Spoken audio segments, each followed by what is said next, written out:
રહ્યા છો ગુજરાત 18 લાઈવ હવે અગત્યના સમાચાર। Yashoda group of hospitals Hyderabad દ્વારા વડોદરામાં એડવાન્સ્ડ લંગ ટ્રાન્સપ્લાન્ટેશન ટ્રીટમેન્ટ અંગે પ્રેસ કોન્ફરન્સનું આયોજન। Yashoda group of hospitals Hyderabad જે જેસીઆઈ અને એનએબીએચ દ્વારા માન્યતા પ્રાપ્ત છે અને વિશ્વ સ્તરીય દર્દી સેવા માટે પ્રસિદ્ધ છે દ્વારા વડોદરામાં પ્રેસ કોન્ફરન્સનું આયોજન કરવામાં આવ્યું હતું, જેમાં લંગ ટ્રાન્સપ્લાન્ટેશન અને ક્રિટિકલ કેર સેવાઓ અંગે મહત્વપૂર્ણ માહિતી શેર કરવામાં આવી। ગ્રુપમાં 4 સ્વતંત્ર હોસ્પિટલ્સ, 4 હાર્ટ ઇન્સ્ટિટ્યૂટ્સ, 4 સ્વતંત્ર hospital, 4 heart institutes, 4 cancer institutes, 4000 beds, 62 specialities અને 646 નિષ્ણાત ડોક્ટર્સ સાથે યશોદા હોસ્પિટલ સમગ્ર ભારતમાં અદ્યતન સારવારને વધુ સુલભ બનાવી રહ્યું છે। પ્રેસ ઇન્ટરેક્શન દરમિયાન doctor Pankti Ketan Sheth, DNB, DM, pulmonary અને critical care, MRCP, SCE, respiratory medicine clinical training, lung transplantation ટોરોન્ટોએ એન્ડ સ્ટેજ ફેફસાના રોગો જેમ કે ઇન્ટરસ્ટિશિયલ લંગ ડિઝીઝ, ગંભીર COPD, પલ્મોનરી ફાઇબ્રોસિસ, બ્રોન્કિટિસિસ અને કેમિકલ પોઈઝનિંગ ધરાવતા દર્દીઓમાં લંગ ટ્રાન્સપ્લાન્ટની વધતી જતી જરૂરિયાત વિશે સમજાવ્યું। તેમણે જણાવ્યું કે લંગ ટ્રાન્સપ્લાન્ટ માટે સમયસર રિફરલ કરવાથી દર્દીઓમાં સર્વાઇકલ અને સારવારના પરિણામો બંનેમાં નોંધપાત્ર સુધારો જોવા મળે છે। ડોક્ટર શેઠે ECMO, એક્સ્ટ્રા કોર્પોરિયલ મેમ્બ્રેન ઓક્સિજનેશનની મહત્વપૂર્ણ ભૂમિકા પણ સમજાવી, જે એડવાન્સ્ડ લાઈફ સપોર્ટ સિસ્ટમ છે અને હૃદય અથવા ફેફસા નિષ્ફળ જતા સમયે દર્દીને સ્થિર રાખીને ટ્રાન્સપ્લાન્ટેશન માટેનું બ્રિજ તરીકે કામ કરે છે।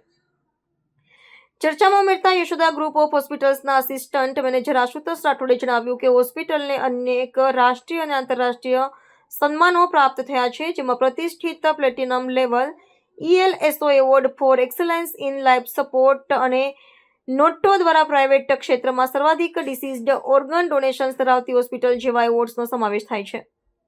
તેમણે જણાવ્યું કે આ માન્યતાઓ હોસ્પિટલની ઉત્તમ ક્લિનિકલ સેવા પરિણામો અને ટ્રાન્સપ્લાન્ટ તથા ક્રિટિકલ કેર ક્ષેત્રમાં નેતૃત્વને પ્રતિબિંબિત કરે છે।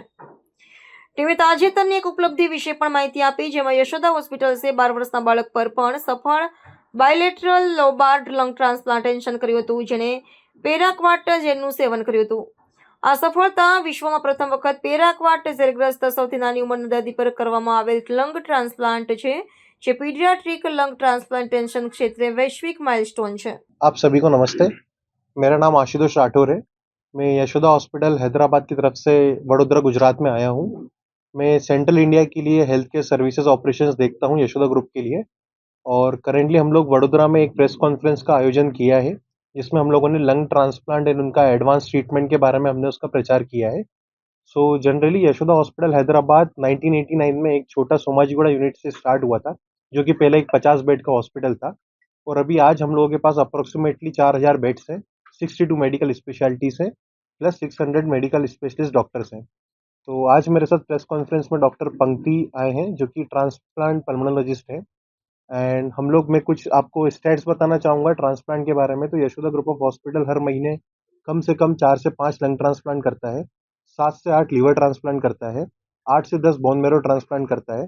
तो क्योंकि हमारे पास डिसीज डोनर्स का नंबर बहुत अच्छा है, तेलंगाना में जो डिसीज डोनर्स हैं वो कंपेयर टू गुजरात में बहुत अच्छा है, इसलिए हम लोग लंग ट्रांसप्लांट का अवेयरनेस एक प्रेस के माध्यम से हम लोग जनरल पब्लिक को अवेयर करना चाह रहे हैं कि जो भी लंग के रिगार्डिंग डिसीजेस होता है उसका भी ट्रीटमेंट होता है, और लंग ट्रांसप्लांट के लिए यशोदा आप सबके लिए हाजिर है। कभी भी आप किसी जरूरत के लिए हम लोगों को संपर्क कर सकते हैं। मेरे साथ डॉक्टर पंक्ति है, जो कि लंग ट्रांसप्लांट सर्जरीज के बारे में और उनका ट्रीटमेंट एडवांसमेंट के बारे में बताएंगे।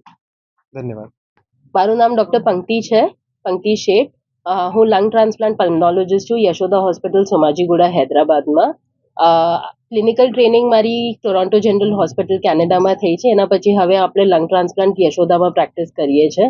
બેસિકલી લંગ ટ્રાન્સપ્લાન્ટની કોને જરૂર પડે, દેટ ઇઝ વેરી ઇમ્પોર્ટન્ટ। એ આપણને અવેરનેસ હોવી બહુ જરૂરી છે।